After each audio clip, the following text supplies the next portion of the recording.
Hello friends, இந்த வீடியோவில் நம்ம இன்னைக்கு தந்தி ஒன்ல ஒரு கன்னட சஸ்பென்ஸ் த்ரில்லர் படமாக வெளியான மாய கண்ணாடி அப்படிங்கிற படத்தை நீர்க்குமிழி அப்படின்ற பேர்ல வெளியிட்டு இருக்காங்க. இந்த படம் எப்படி இருக்கு அப்படின்றத இந்த வீடியோல பார்க்க போறோம். இந்த படம் யூடியூப்ல தமிழ் டப்பிங்ல அவைலபிளா இருக்கு. லிங்க் டிஸ்கிரிப்ஷன்ல கொடுக்குறேன், செக் பண்ணி பாருங்க. இந்த படத்துடைய கதை என்னன்னு பார்த்துடலாம். கதாநாயகனான சாண்டி பாத்தீங்கன்னா ஒரு காலேஜ்ல மிட் டேர்ம்ல போய் சேர்றாரு. அவர் ஜாயின் பண்ணும்போது சில ஸ்டூடெண்ட்ஸ் அண்ட் டீச்சர்ஸ் பாத்தீங்கன்னா ப்ளூ வேல் சேலஞ்சால இறக்குறாங்க. இந்த ப்ளூ வேல் சேலஞ்சுக்கு பின்னாடி யார் இருக்காங்க அப்படின்றத ஹீரோ ட்ரேஸ் பண்றதுக்காக கிளம்பிறங்குறாரு. இதுக்கப்புறம் நடந்த சுவாரஸ்யமான விஷயங்கள் தான் இந்த படத்துடைய கதை. இப்ப இந்த படத்துடைய பாசிட்டிவ்ஸ் அண்ட் அனாலிசிஸ் எதை பார்த்துடலாம். இப்ப ரீசெண்டா ப்ளூ வேல் அப்படிங்கிற ரஷ்யன் மூவி பாத்தீங்கன்னா தமிழ் டப்பிங் பண்ணி வெளியிட்டு இருந்தாங்க. அந்த படத்துடைய கதையும் இந்த படத்துடைய கதையும் பாத்தீங்கன்னா சிமிலரா தான் இருக்கும். அந்த ரிவ்யூவோட லிங்க் வந்து ஐ கார்ட்ல விடுறேன், செக் பண்ணி பாருங்க.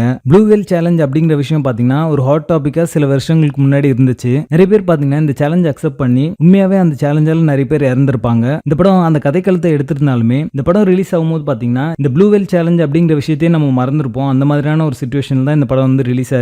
ஸோ பெருசா ஒரு கனெக்ட் அப்படின்றது இந்த கான்செப்ட்ல வந்து இல்ல அப்படின்னே சொல்லலாம். படத்துடைய டைரக்டரான வினோத் புஜாரி பாத்தீங்கன்னா ஒரு முக்கியமான ஒரு மெசேஜ் வந்து ரொம்ப நல்லாவே வந்து கன்வே பண்ண ட்ரை பண்ணிருக்காங்க. இருந்தாலுமே இந்த படத்துடைய ஸ்டோரி பிளாட், ஸ்கிரீன் பிளே எல்லாமே பாத்தீங்கன்னா பெருசா இன்ட்ரெஸ்டிங் எலிமெண்ட்ஸ் எதுவுமே இல்லாம நடந்துட்டு இருக்கும். படத்துடைய டியூரேஷன் பாத்தீங்கன்னா 136 minutes தான். ஒரு குயிக் வாட்சா இந்த படத்தை நீங்க பார்த்து முடிச்சிடலாம். பிரபு முட்கர், KS ஸ்ரீதர் இவங்க ரெண்டு பேருமே பாத்தீங்கன்னா அவங்களுக்கு கொடுக்கப்பட்ட ரோல்ஸ்க்கு ஜஸ்டிஸ் பண்ணிருக்காங்க அப்படின்னே சொல்லலாம். இந்த படம் டெக்னிக்கலி ஒரு வீக்கான ஒரு படமா தான் இருக்கும். ஒரு சினிமாட்டிக் எக்ஸ்பீரியன்ஸ் கொடுக்குற எந்த ஒரு ஃபேக்டர் நீங்க வச்சீங்க அப்படின்னாலுமே அது எல்லாமே பிலோ அவரேஜா தான் இருக்கும். தமிழ் டப்பிங் நீட்டா லிப்சிங்கோட ரொம்ப நல்லாவே பண்ணிருக்காங்க. படத்துடைய பேசிங் ஆவரேஜா இருக்கும். மொத்தத்துல இது ஒரு பிலோ ஆவரேஜ் சஸ்பென்ஸ் த்ரில்லர் படமாக வந்திருக்கு. படத்துல அடுத்த கனெக்ட் இருக்கு. இந்த படத்தை நீங்க ஃபேமிலியோட பார்க்காதீங்க. நீர்க்குமிழி படத்துக்கு எங்களோட ரேட்டிங் 4 out of 10.